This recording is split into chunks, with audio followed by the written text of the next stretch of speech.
The book of the prophet Zephaniah.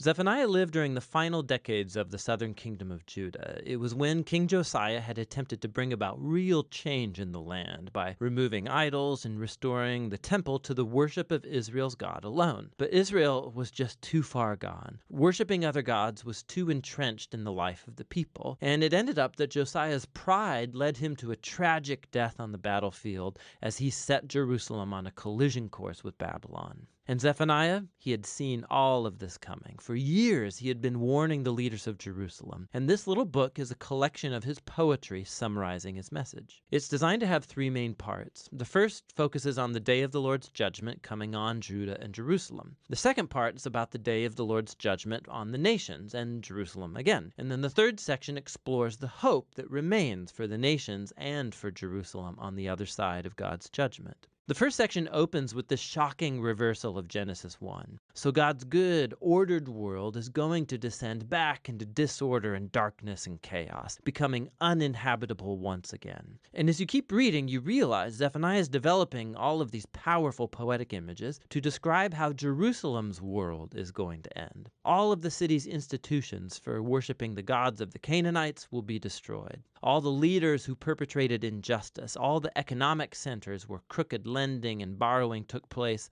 all of it will be gone along with the city's walls. Zephaniah develops these almost apocalyptic images to show the significance of what's going to happen. It all refers to a great army that is coming to take out Jerusalem. Now, it's interesting that Zephaniah never mentions whose army God's going to use to bring this judgment. Now, we know from the other prophets, Micah or Habakkuk, that it's Babylon, but Zephaniah never mentions that, and it's because he wants to highlight God's role in orchestrating the rise and fall of the city. And actually, that's what gives Zephaniah hope. Not that Jerusalem as a whole can avoid its fate, but in the closing poem of section 1, he calls on anyone in Jerusalem who would seek the Lord. And he says these will make up the faithful remnant, the people who could be spared if they repent.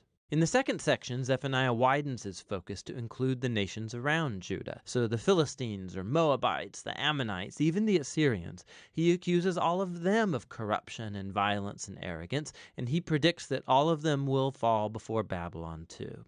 And what's shocking is that the final people group targeted in this section are the Israelites in Jerusalem. It's like the leaders and prophets and priests of Israel are so corrupt and violent, so estranged from their God, that he doesn't even recognize them as his people anymore. And so this section ends with God's final decision. He says he's going to gather up all the nations, including Jerusalem, and pour out his burning indignation. God's justice becomes this consuming fire that devours evil from the land, which is really intense. And so the following line that brings us into the final part of the book comes as a total surprise. We discover that this burning fire of divine judgment is not aimed at destroying people. Rather, its purpose is to purify the nations, including Jerusalem.